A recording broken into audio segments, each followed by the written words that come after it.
I was just thinking about him. He was so lucky last night. He scored a grand total of 4 points, and he was a plus-minus of -3, and his team won by 20? That's a pretty good GM, I guess. That's what you do. You construct the perfect team. Oh, to win in spite of the captain. And you sit back and cheer. I got it. Here we go. GM LeBron. He's planning for the future, right? Yeah, well, exactly. You know, he was right about something, and that is Giannis Antetokounmpo. He lived up to being the All-Star Game's first pick for Team LeBron. The Greek Freak took home the MVP after going a perfect 16 of 16 from the floor and becoming the first player to have a perfect shooting night with at least 10 attempts in an All-Star game. Steph Curry and Damian Lillard each drained 8 three-pointers apiece as Team LeBron cruised to a 170-150 win. LeBron is now a perfect 4-0 since the team captain format started. So, Shannon, what is your biggest takeaway from the game you saw? Skip, before I get to my takeaway, let me first say I didn't necessarily agree with the NBA having an All-Star game in the middle of a pandemic, especially Atlanta, because Atlanta's been open since last April, and I know they were going to be off the chain.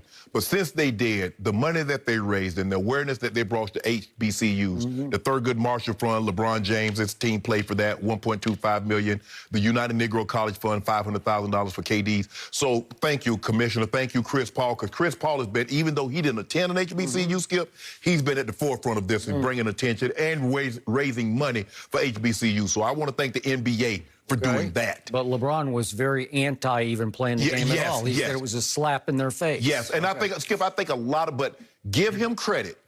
He showed up. He was the perfect ambassador, and he understood as the face of the NBA, although he might not have liked going and playing, he wanted the rest. He understands as the face of the NBA, Skip, there's a lot of times you have to do things that you don't necessarily agree with or you don't want to do for the betterment of the league. And I think LeBron was the good soldier, so to speak, Skip, in doing that. And they did say that they raised $3 million total for historically black colleges and universities. And I think there are 100, the NBA says there are 101 of those in our country. Great, Skip. So that was great. They were well represented. Now back to the game, Skip. Now, I told you what was going to happen. When I told you LeBron put this team together, I told you, I said, we got some great shooting. Oh, they ain't got no shooting. You went down and you listed. Has Dame really shot the ball that well? What about Steph Curry? Has he really shot the ball well? And Luka, has Luka really shot the ball well? Have they? Have they? Have they? Yes. Not. Is Steph Curry not the greatest shooter we've ever seen? Has he been lately? Yes. First half of the year? Let's give the man averaging 30. Okay. Is he the best shooter in the league right now? No, he's ranked 36th in the league right now in three-point shooting. Who you taking over here? He is 2 percentage points below his career average. He is tied for his worst three-point shooting year of his career so far through a half a year. And he's shooting 41%. But anyway, I think what we saw last night, Skip, especially from Steph and Dame, was the greatest display of distance shooting that we've seen in an All-Star game. Skip, I mean, they get ridiculous with this. They shooting 40-foot, 45 mid-court threes like free throws. Agreed. I mean, I'm like, come on. I understand, Skip, you know, because it's always been like this, Skip. You know, guys take wild shots and all kind of things. But, Skip, the way they can shoot the distance three is like they walk to the line and they're shooting free throws. You look at Dame. Dame ended the game with 2 threes, Skip. He shot one from about 33, like it was nothing. And then he pulls up basically one step past half court and ends the ball game. Steph Curry was just ridiculous. So what we saw was the greatest display of distance shooting that we've seen in an All-Star game. And Skip, everybody, I mean, Jaylen Brown was just turning around and got a 4-point play. I mean, Bradley Beal seemingly couldn't miss from 3. I mean, I think they shot 133 threes. Skip, there were 6 total mid-range shots. So basically, what is the All-Star game now, Skip? Dunk, layup, threes. And nobody shoot no mid. Well, by the way, the losing team shot 11 more threes than your team did. The winning team. And they shot 2 mid-range shots, and at least LeBron's team shot 4 mid-range shots. But, Skip, it was unbelievable. I can't remember any of them. I can't either, because it seemed like every time somebody got the ball, they was putting up a 3.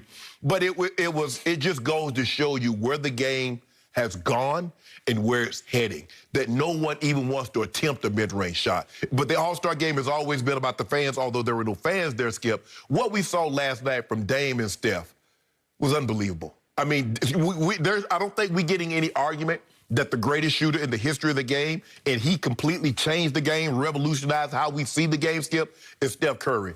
But it's going to be hard for someone to say, I'm going to take somebody over Dame Lillard. I know Reggie Miller was great. I know Ray Allen can shoot the ball. Larry Bird can shoot the ball. Klay Thompson. But, Skip, the way this kid can shoot the ball off the dribble. Which kid? Dame Lillard. Dame Lillard. Yeah, we set Steph aside. Steph is already here. But, Skip, I'm not so sure I'm taking anybody in front of Dame as far as shooting the ball. The way he can get to, and plus, Skip, because he has handles and can get to the rim on you, so you have to play back. But now, he and Steph, you got to pick these guys up at half court because they'll take one step across half court and let the ball go. And there's a better than 35% chance it's going to go in. So we've never seen anybody that you had to pick up at half court because you're afraid of him shooting the shot. But LeBron put a great team together, Skip, because he had the right amount of space because Giannis, if you leave the lane open, what is Giannis going to do? Do what he does in the regular season game. Euro step you and dunk the ball. Of those 16 shots that he made, Skip, well, how many of them was dunks? He made 2, 3. 9. And he had 3 alley-oops that he laid the ball in, and then 3 threes. 2 of them he banked in. He didn't call bank. I understand the bank was open on a Sunday, but he didn't call bank. Accidental makes. He did, Skip. Yep. But the game played out like I thought it would, Skip. I didn't think the game would be really close. I think they put on a great display of shooting, and yeah, LeBron is doing this thing, so guess what? I think we're going to retire. Can we retire? LeBron is doing his thing? Yeah, he put the team together. Oh, Did he put the team together? You give Belichick credit, right, for putting the team together. Well, did he correctly not pick Joel Embiid because he knew for a fact Joel Embiid was going to be disqualified from playing in this game? No, but Skip, look, the big man, so to speak, has really been neutralized. Because, Skip, they're not getting a timeout. What? Who was the MVP of this game? Skip, no, I don't look at him as big. I don't look at him as big. We look He's at 6 feet 11 inches tall. Skip. We look at Joel Embiid. We look at Yoke. We look at guys like that are big. We look at Anthony Davis. They're stretches. I don't really look at them. I don't really look at them as big. Well, what is Joel Embiid shooting from 3 right now? Right here, right now in the first half of the He's probably shooting 40%. 42%. Yeah. 42%. He couldn't play last night. Do you realize how different that game would have been if Kevin Durant and Joel Embiid had played? And I told you, I predicted Joel Embiid would have been the MVP of this game, and I believe he would have because he would have been alley-oop dunking and just sashaying through the lane. And plus, they would have had somebody who had some pride in rim protecting against Giannis. They had nobody because they started young Zion, and he was overwhelmed for a while. The lights were too bright. His eyes got real big, and on defense, he thought, he heard in the locker room, I guess, we don't play defense in the All-Star. You don't? You don't even try to defend Giannis in the paint? Maybe Zion can't defend Giannis, but Giannis had the most wide-open lane to the basket in an All-Star game I have ever seen. No MVP of any All-Star game in history has scored more easily or more luckily than Giannis did last night. Okay? So if you have Joel Embiid, it tilts the balance of power back toward KD. Is he going to guard Steph and Klay out there past the half-court line? All right, but do you realize that James Harden hit 7 of 13 threes? Do you realize that Bradley Beal hit 6 of 12 threes? Kyrie? That would have been enough. Kyrie was 2 of 6, so that wasn't good enough. But he got off to a great start, He did. Okay, so let me get back to your premise. I agree with you. That was the greatest display of distance shooting we have ever seen. These two, Steph Curry, Damian Lillard, are by far the 2 greatest distance shooters this league has ever seen. But why is that? Because they dare to be. Yeah. Because they can be. It's like a new thing where their coaches just say, okay, do that.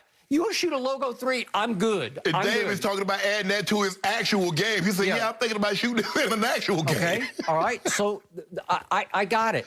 But I don't know if back in history, let's even go back just to Reggie Miller. What if Reggie Miller had said, I'm going to start shooting logo threes? They're going to pull your butt out the game. Well, they would have pulled your butt out of the game because it would have been disrespectful to the game because people would be saying, that's a clown shot. Right. You can't make that consistently. And they shooting, Skip. I get it. Okay, late in the shot, like Bradley Beal hit one at the end of the third quarter. That's when they normally take those shots. Okay. But Dame is shooting that ball with 16 seconds on the shot clock. Steph Curry shooting that ball with 12, 13 seconds on the shot clock. Okay. Not that early in the shot clock, you taking a shot from 40. Okay.